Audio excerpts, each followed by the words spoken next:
Corona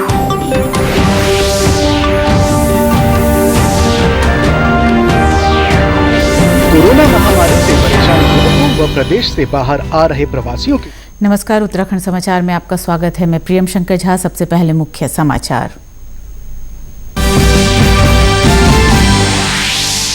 प्रधानमंत्री नरेंद्र मोदी ने कहा, लद्दाख में भारतीय धरती पर बुरी नजर डालने वालों को दिया माकूल जवाब।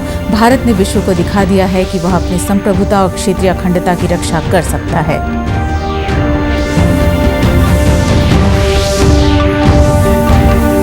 मन की बात कार्यक्रम को प्रदेश भर में सुना गया। मुख्यमंत्री त्रिवेंद्र सिंह रावत ने कहा, तमाम चुनौतियों का सामना करने के लिए पूरा देश प्रधानमंत्री के साथ है। वहीं चंपावत जिले के लोगों ने कहा, सुरक्षित हाथों में है देश। पौड़ी गढ़वाल के एकेश्वर क्षेत्र में युवाओं ने बागवानी को अपनाकर स्वरोजगार की दिशा में बढ़ाया कदम। 20 नाली बंजर भूमि पर सब्जियों का कर रहे उत्पादन।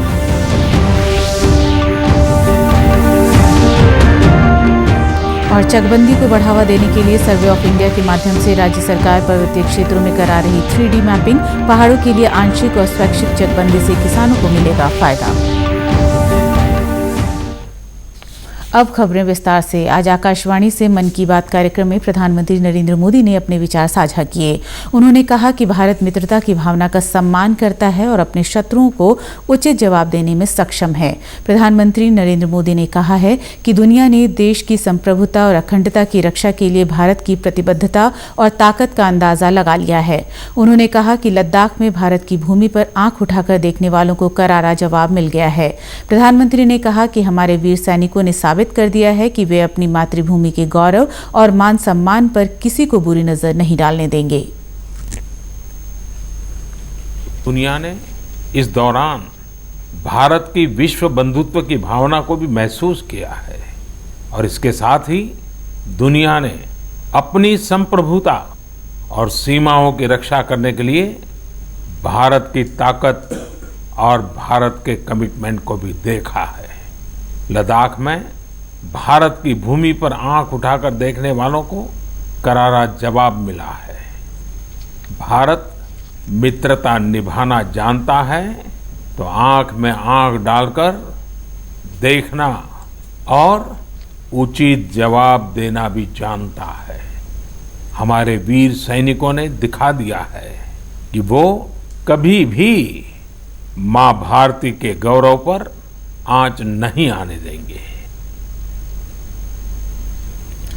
प्रधानमंत्री नरेंद्र मोदी के मन की बात कार्यक्रम को राजधानी देहरादून सहित प्रदेश के विभिन्न जिलों में सुना गया। मुख्यमंत्री त्रिवेंद्र सिंह रावत सहित उत्तराखंड भाजपा के तमाम नेताओं और आम जनता ने मन की बात कार्यक्रम को सुना। भाजपा मुख्यालय में सोशल डिस्टेंसिंग का पालन करते हुए कार्यक्रम सुना गया। मुख्यमंत्री त्रिवेंद्र सिंह रावत ने कहा है कि तमाम चुनौतियों का सामना करने के लिए पूरा देश प्रधानमंत्री के साथ है।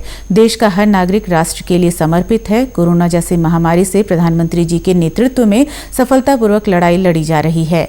वहीं भाजपा प्रदेश उपाध्यक्ष देवेंद्र भसीन ने कहा कि साल 2020 चुनौतियों का वर्ष है। उन्होंने कहा कि प्रधानमंत्री नरेंद्र मोदी के नेतृत्व में हम इन चुनौतियों पर जीत हासिल करेंगे।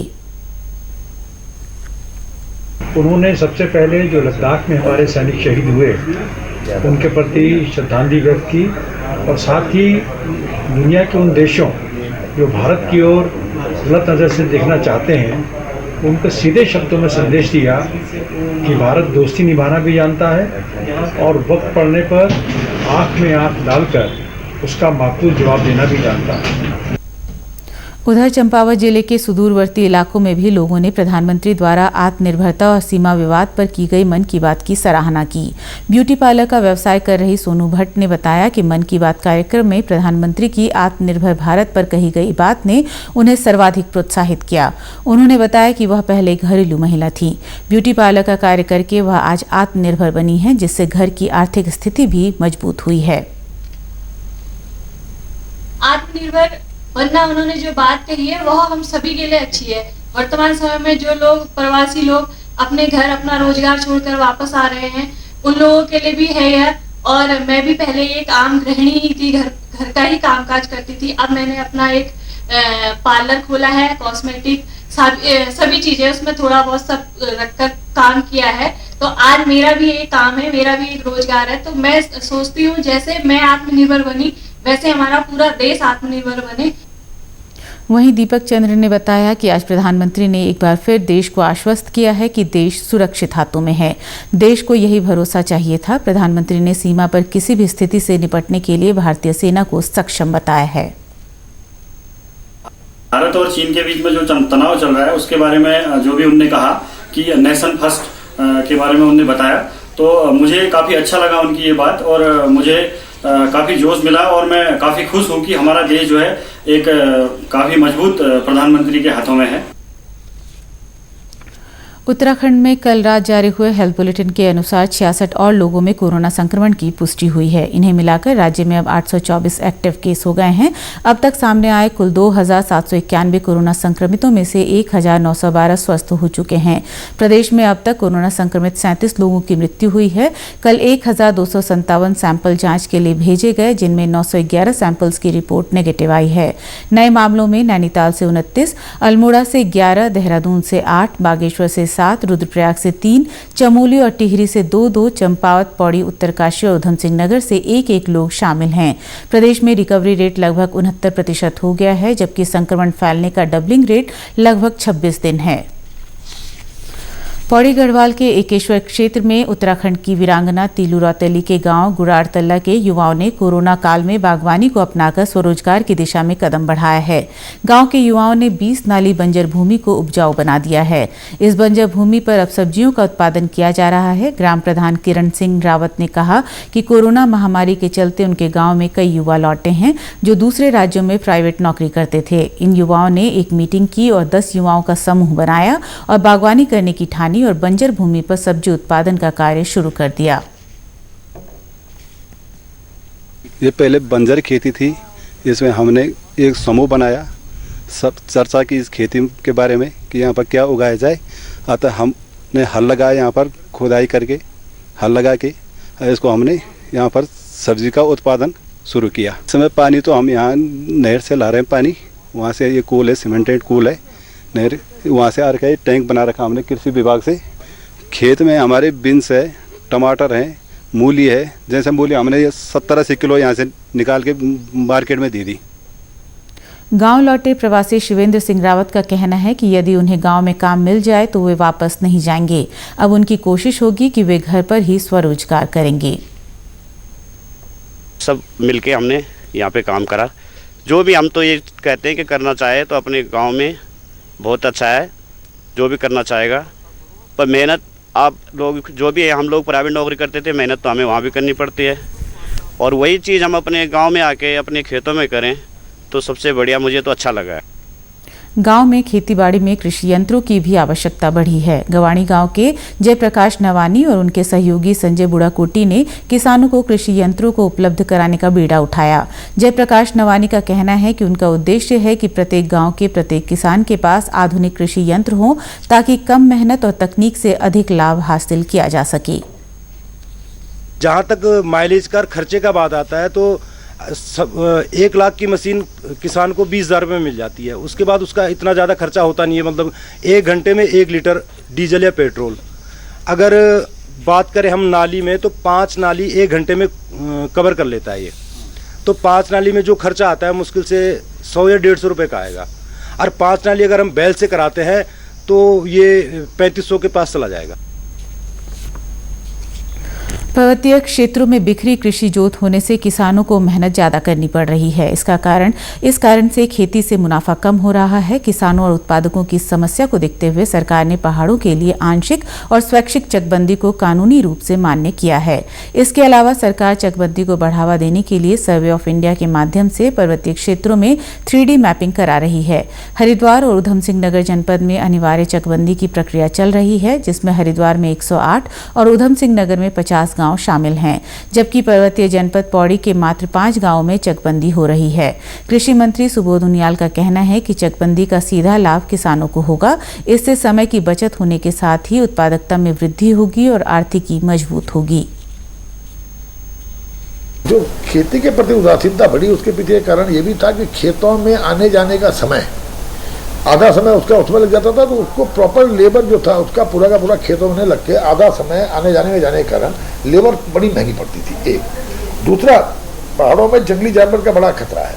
अब जब एक चक सबको मिल जाएगा तो अपने चक में एक तो वो पूरी मेहनत उसकी खेती में लगेगी, उसका समय बचेगा और जितना भी वो मेहनत कर रहा है वो खेती पे लगेगी। दूसरा, जंगली जानवर से भी उसका बचत होगी। तीसरा, जिस तरह से नया मैकेनाइजेशन आया है, नई मशीनें आई है और जिस तरह हम लोग 80% सब्सिडी पर किसान को मशीनें उपलब्ध करवा रहे हैं। मुख्यमंत्री त्रिवेंद्र सिंह रावत ने स्वदेशी जागरण मंच द्वारा चलाए जा रहे डिजिटल अभियान के तहत जुड़कर आज डिजिटल हस्ताक्षर किए। इस अवसर पर मुख्यमंत्री ने कहा कि प्रधानमंत्री नरेंद्र मोदी के आत्मनिर्भर भारत के प्रयासों को सफल बनाने के लिए हमें स्वदेशी उत्पादों को बढ़ावा देना होगा। इस अवसर पर स्वदेशी जागरण मंच के प्रांत संयोजक सुरेंद्र सिंह ने बताया कि स्वदेशी उत्पादों को बढ़ावा देने और चीन के उत्पादों का बहिष्कार करने के लिए व्यापक स्तर पर जन जागरण अभियान चलाया जा रहा है। कोरोना संक्रमण के दौर में टिहरी जिले में लौटे युवाओं के लिए एक अच्छी खबर है। पशुपालन विभाग ऐसे युवाओं को मुर्गी फार्म और डेयरी उद्योग से जुड़े व्यवसाय अपनाने के लिए प्रेरित कर रहा है। विभाग द्वारा इन योजनाओं के लिए सब्सिडी के तहत स्वरोजगार ऋण उपलब्ध कराया जा रहा है। टिहरी जिला प्रशासन ने विभाग को 5 करोड़ रुपए की धनराशि आवंटित की है।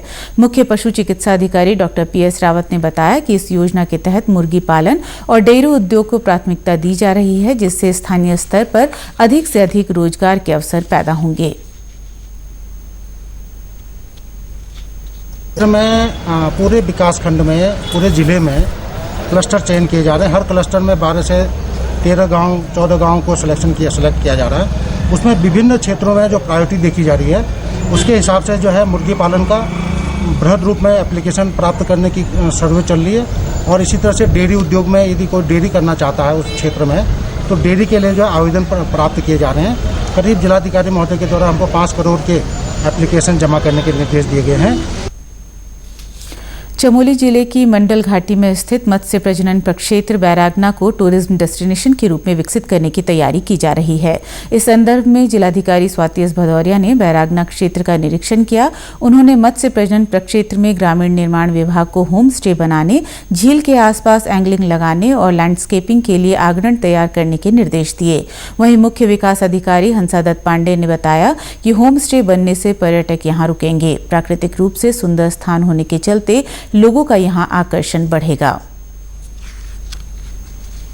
योजना से जो भी गैप्स फिलिंग है और जो वहाँ पे रेसवेज अभी खाली पड़े हुए हैं, उनको भी सफाई करके उनमें अधिक से अधिक बीज उत्पादन, जो मत्स्य बीज उत्पादन है, वो हैचरी के माध्यम से ट्राउट वहाँ पे बहुत अच्छे बीज वहाँ पे उत्पन्न होता है, तो उसको भी सप्लाई पूरे डिस्ट्रिक्ट चमोली में जितने भी हमारे मनरेगा से कन्वर्जेंस हो रहा है तालाबों का, तो बीज सप्लाई इस मत्स्य केंद्र से होता है। और साथ ही साथ वो एक पर्यटक केंद्र के रूप में यदि विकसित होता है तो निश्चित रूप से पर्यटकों को भी लाभान्वित होने का मौका मिलेगा। अनलॉक 1 में धार्मिक स्थलों को दर्शनार्थ छूट मिलने के बाद उत्तराखंड के 4 धामों में भी स्थानीय लोगों को दर्शनों का मौका मिला है। इसके चलते केदारनाथ धाम में भी स्थानीय लोगों ने दर्शन किए हैं। हालांकि सीमित संख्या में ही श्रद्धालु धाम पहुंचे हैं। रुद्रप्रयाग जिला प्रशासन के अनुसार अब तक 47 स्थानीय श्रद्धालुओं ने केदारनाथ धाम के दर्शन किए हैं, जबकि जिलाधिकारी वंदना सिंह का कहना है कि देवस्थानम बोर्ड यात्रा को लेकर जो भी निर्णय लेगा उसके अनुसार सारी व्यवस्थाएं दुरुस्त कर ली जाएंगी। जुलाई में यात्रा को आरंभ करना है, तो ये प्रयास रहेगा कि जो मॉनसून सीज़न को देखते हुए जितनी मिनिमम व्यवस्थाएं हैं उनको हम करें। मेडिकल टीमें और विभिन्न जो ऑफिसर्स हैं, कर्मचारी हैं, उनके जो ड्यूटीज़ इत्यादि लगानी हैं, जो आवासीय व्यवस्थाएं ऐसे व्यक्तियों के लिए करनी है और जिनके लोगों के यहाँ प्राइवेट धर्मशालाएँ या गेस्ट हाउसेस वगैरह के रूप में यात्रियों को सुविधा प्रदान करने के लिए चलाए जाते हैं, उनको भी एक तरह से विश्वास में लेके इसको जो है खोलने का और उसमें व्यवस्थाएं बनाने का प्रयास हमारे द्वारा किया गया। गौरतलब है कि केदारनाथ धाम में पुनर्निर्माण का कार्य इस समय भी जोरों पर चल रहा है। इसकी मॉनिटरिंग समय समय पर प्रधानमंत्री द्वारा स्वयं की जा रही है। उत्तराखंड के समाचारों में बस इतना ही। चलते चलते मुख्य समाचार एक बार फिर। प्रधानमंत्री नरेंद्र मोदी ने कहा, लद्दाख में भारतीय धरती पर बुरी नजर डालने वालों को दिया माकूल जवाब। भारत ने विश्व को दिखा दिया है कि वह अपनी संप्रभुता और क्षेत्रीय अखंडता की रक्षा कर सकता है।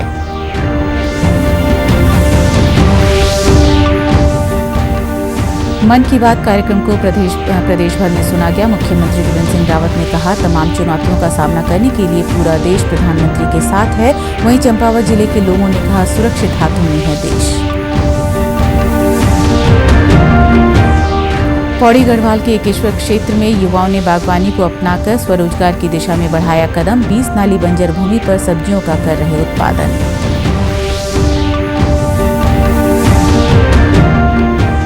और चकबंदी को बढ़ावा देने के लिए सर्वे ऑफ इंडिया के माध्यम से राज्य सरकार पर्वतीय क्षेत्रों में करा रही 3D मैपिंग। पहाड़ों के लिए आंशिक और स्वैच्छिक चकबंदी से किसानों को मिलेगा फायदा। नमस्कार।